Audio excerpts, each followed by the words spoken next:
also expose the flows of ill-gotten cash between the Russian state and billionaires who become stupendously rich by looting their country and subsequently use London to protect their wealth. We welcome the Prime Minister's statement today, clearly committing to support the Magnitsky amendments and implementing them as soon as possible, as we on this side have long pushed for. Mr. Speaker, yesterday, Nikolai Glushkov, a Russian exile who was close friends with the late oligarch Boris Berezovsky, was found dead in his London home. What reassurance can she give to citizens of Russian origin living in Britain that they are safe here? Mr. Speaker, the events in Salisbury earlier this month are abominable and have been rightly condemned right across the House. Britain has to build a consensus with our allies, and we support the Prime Minister in...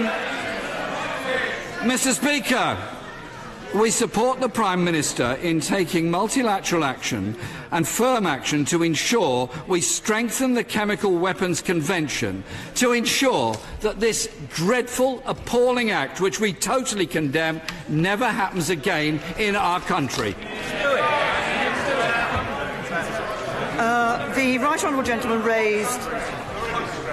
right honourable gentleman raised a number of questions around the nerve agent that had been used. He asked if we were putting together an international coalition to call on Russia to reveal the details of its chemical weapons programme to the OPCW. That is indeed what we did.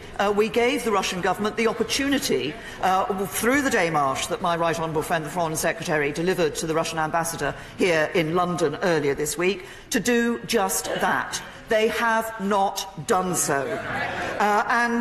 He's raised a number of questions. He asked about the corrupt elites and money going through London. As I said in my statement, led by the National Crime Agency, we will continue to bring all the capabilities of UK law enforcement to bear against serious criminals and corrupt elites. There is no place for these people or their money in our country, and that work is ongoing. He talked about getting an international consensus together. As I have said, I've spoken to Chancellor Merkel, to President Trump, to President Macron. Others have also expressed their support. Jens Stoltenberg, the NATO Secretary-General, said we stand in solidarity with our allies in the United Kingdom, and those responsible for both those who committed the crime and those who ordered it must face appropriately serious consequences. The NATO Council has expressed deep concern at the first offensive use of a nerve agent on alliance territory since NATO's foundation, and allies agreed the attack was a clear breach of international norms and agreements. And Donald Tusk, the President of the EU Council, said, "I express my full solidarity with PM Theresa May in the face of the brutal attack, inspired most likely by Moscow. I'm ready to put the issue on next week's European Council." So we will be doing that. But I say to the right honourable gentleman, this is not a question of our diplomacy, of what diplomatic support we have around the world. This is a question of the culpability of the Russian state for an act on our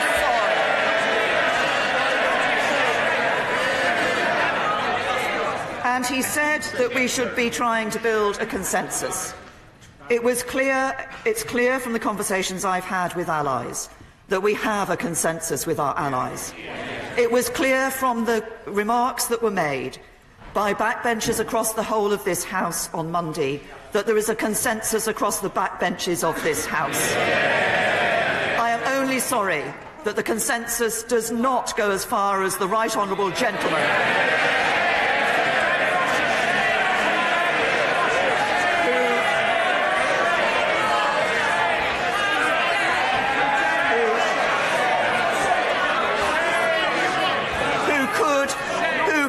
have taken the opportunity, as the UK government has done, to condemn the culpability of the Russian state. Mr. Kenneth Clark.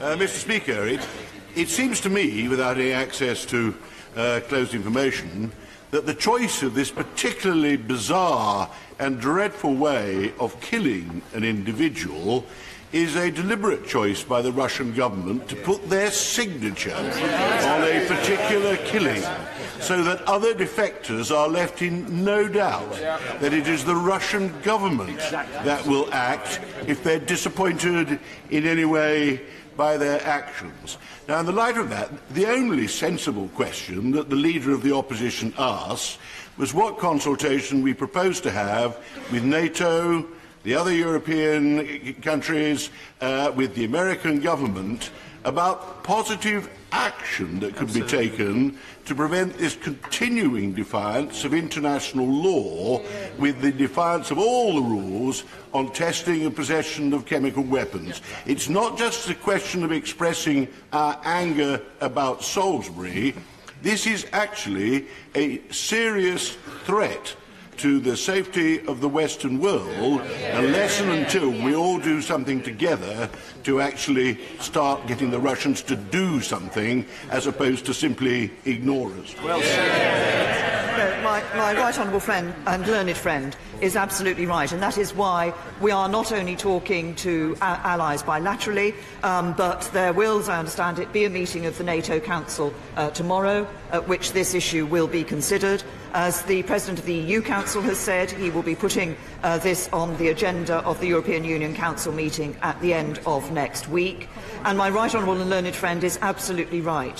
While we rightly initially focus on the use of this nerve agent here in the UK and its impact on us here in the UK, this is about the illegal use of chemical weapons by the Russian state, and it is about an illegal programme to develop in developing those chemical weapons by the Russian state, and we will leave no stone unturned in order to work with our allies to ensure that we respond appropriately to that. Ian Blackford. Thank you, Mr. Speaker, and let me thank the Prime Minister for advance sight of her statement. As the Prime Minister has stated, the attack on Mr. Skripal and his daughter was an unlawful use of force by the Russian state against the United Kingdom. Mr. Speaker, there has to be a robust response to the use of terror on our streets. We must act in a measured way to show that we will simply not tolerate this behaviour, and in this regard I welcome and associate with those of us in these benches with the measures contained in the statement. On this matter, I commit my party to working constructively with the government. I am sure the House will join me with extending thanks to the police and security services who are working round the clock on the recent case in Salisbury. Mr. Speaker, it has been warming to see our closest friends and allies across Europe expressing solidarity and support. Our friends globally must join with us by standing up to this abuse of state power by Russia. And I look forward to discussions in the United Nations. The United Nations must speak with a clear and an unambiguous voice. Mr. Speaker, the fact that we are expelling the largest number of undeclared intelligence officers in over 30 years is welcome, and is the desire to examine what can be done from a legislative perspective to defend against hostile state activity. As someone who has previously supported the so-called Majinsky measures, I am pleased that the government is signalling action in this area. And let me commend the actions of Bill Browder, who I've had the opportunity to meet previously, someone that has been personally at massive risk and has stood up to the effects of Russian state power. Mr. Speaker, financial sanctions are welcome, and we must redouble our efforts against any money laundering by those responsible. It must be clear to the Russian authorities that we will not tolerate activities that infringe international law. Whilst we support the PM's actions, we will continue to scrutinise them carefully, and we must ensure proper scrutiny of any new proposed legislation. Our thoughts are with those in Russia who have suffered from abuse of state power. There is no doubt that that is what we are seeing. And in doing so, we look forward to a time where we can engage positively for a time of peace and cooperation.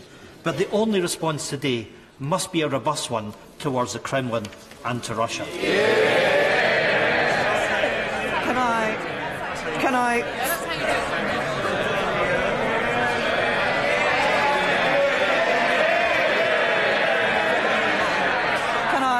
Mr. Speaker, can I once again thank the right honourable gentleman for not just the tone of his response, but for the comments that he has made. Can I reassure him that, of course, any legislative proposals we bring forward will have due scrutiny in this House? Can I thank him for his constructive offer to work with the government on this issue, because it is a matter that should concern us across the whole House?